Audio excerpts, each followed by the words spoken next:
What's in the box? What's in the box?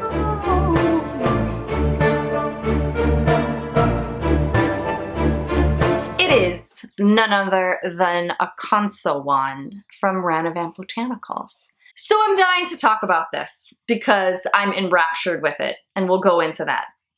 And I'm dying to talk to you about green beauty theory and then more beauty skincare related things because this is Monday Mixed Plates. All right, friends, the Kansa wand, what is it? It is an Ayurvedic skin tool. It is made of teak wood and a blend of tin and copper. And it is said to help balance the pH and massage the skin and drain the lymph and just all things luxurious sounding. So I was watching Mercedes from L'Amour et la Musique, her stories.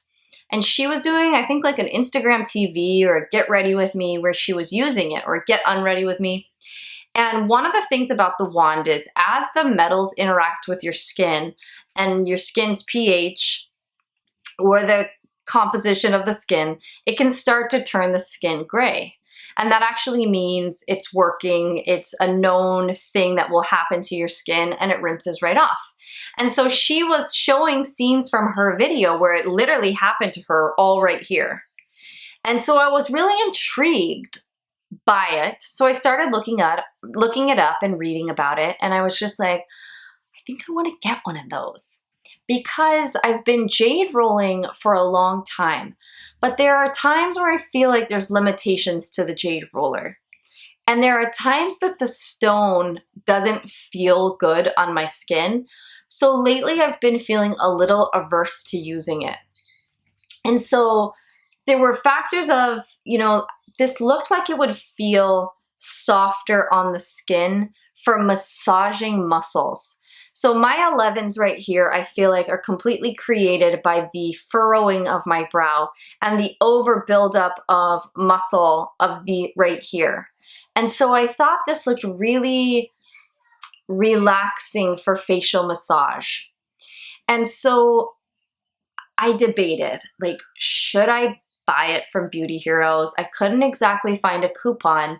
And when I went to use, the 15% off that you get at Beauty Heroes, the members discount, it didn't work. So I had to pay full price. So I debated on picking up like a knockoff version of them because there's a lot of them all over the internet. Some of them are inexpensive as $30.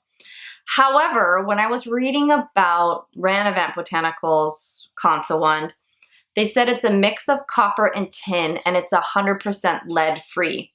So when they dropped the word lead, I was like, okay, I'm going for the name brand one. I'm going for Ranavan Botanicals. I trust her. Like, this is what we're doing. I'm willing to pay the price just because the whole thing intrigues me. And I need to get back into my facial massage. It's the one thing that I feel like I need to be committed to. So here it is. I've done one routine with it last night with the Radiant Rani Illuminating Serum and the wand. And it was just literally straight from heaven. It was so luxurious.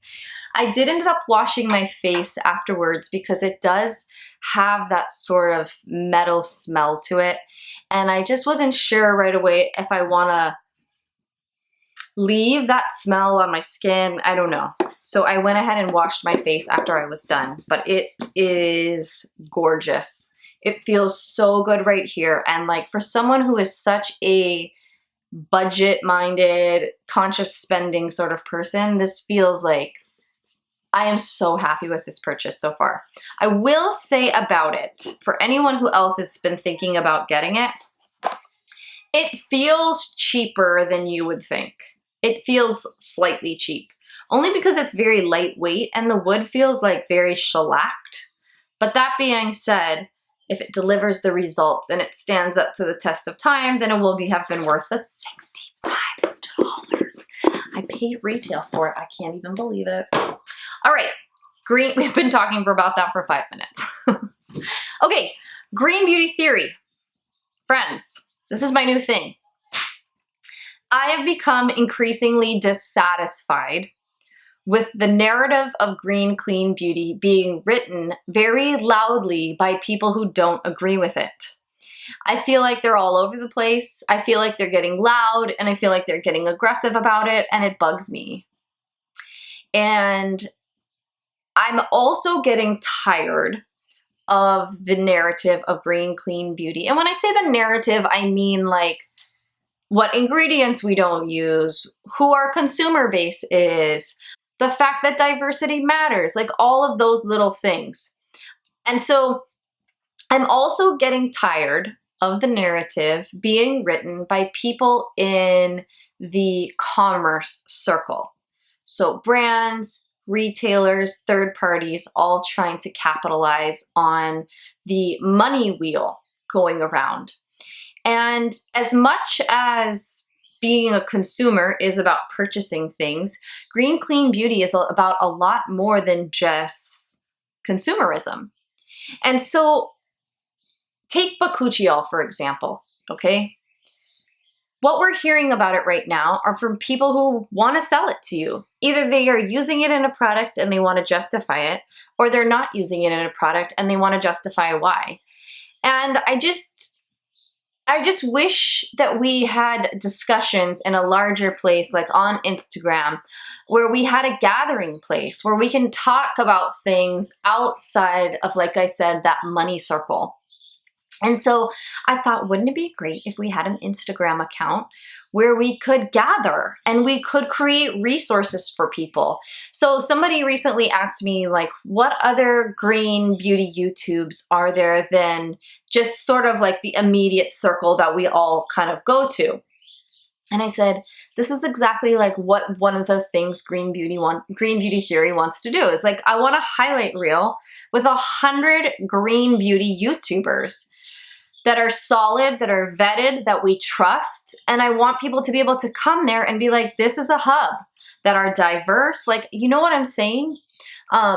So Green Beauty Theory, we are getting ready to launch March 1st. A bunch of us have been working really hard behind the scenes, and the Instagram account is up. I will link it below. You can go follow it. I wish you would, because it's gonna get epic. And it's only gonna get epic if you guys come and join and help us build the community that we want. You know, Carolyn Hirons had a video many moons ago in which she was ripping on clean beauty. And it was after her trip to the States, and she was talking about the detox market and their manifesto for ingredients and such. And she was talking about going into Sephora and interacting with employees who were like, oh, it's free of parabens. And she was talking about how clean beauty just needed to stop. And I was like, how unfair is that? That the narrative that the detox market is speaking for me as a consumer and why I choose to use green, clean beauty. I'm sorry, but I don't want those people speaking for us anymore. I want us as a consumer base who have brought this movement to be what it is, a multi-billion-dollar industry, to be the people calling the shots. And I don't know, I feel like we need some type of organization. So you know how like the Screen Actors Guild has like their network? I feel like we need that type of network. We need bargaining power. We need to organize. You need a union of consumers. Anyway, I wanted to update you. If you didn't watch my Beauty Heroes video where I'm talking about Bluh Alchemy's Botanic Retinol, I've been using it now for going on 4 weeks, I guess. And I'm gonna keep using it until the bottle is empty. I noted that I have not seen any stellar results other than purging up here on my forehead from some areas that have been deeply recessed in my skin for a long time. Lead into Green Beauty Theory, I'll give you a tiny little spoiler alert. March 1st, we're gonna be announcing our month-long theme, and it's gonna be related to this product. Hint, hint, hint. So bakuchiol I'm not going to say too much about it because I'm working on another project where I'm going to be talking about bakuchiol a lot. Anyway, some of my initial readings about bakuchiol, one of the things that really stands out to me is its power as an antibacterial agent.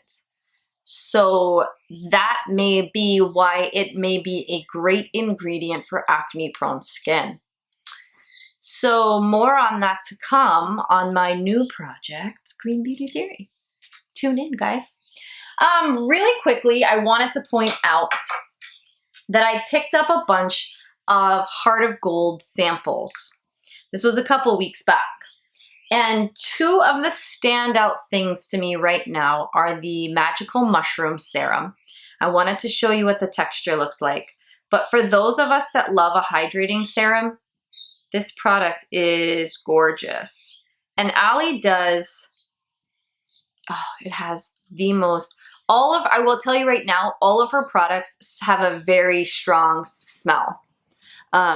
But it's got a gorgeous, lightweight, hydrating texture. It's very unique. It's very lovely. I've been really enjoying it. If you don't like fragranced products, though, you will not like her products, which is why she does samples. Here is the standout thing for me, this Bonbon Lip Treatment. I gotta tell you right now, I hate the way it smells. It smells like violet leaf. And I hate the way violet leaf smells.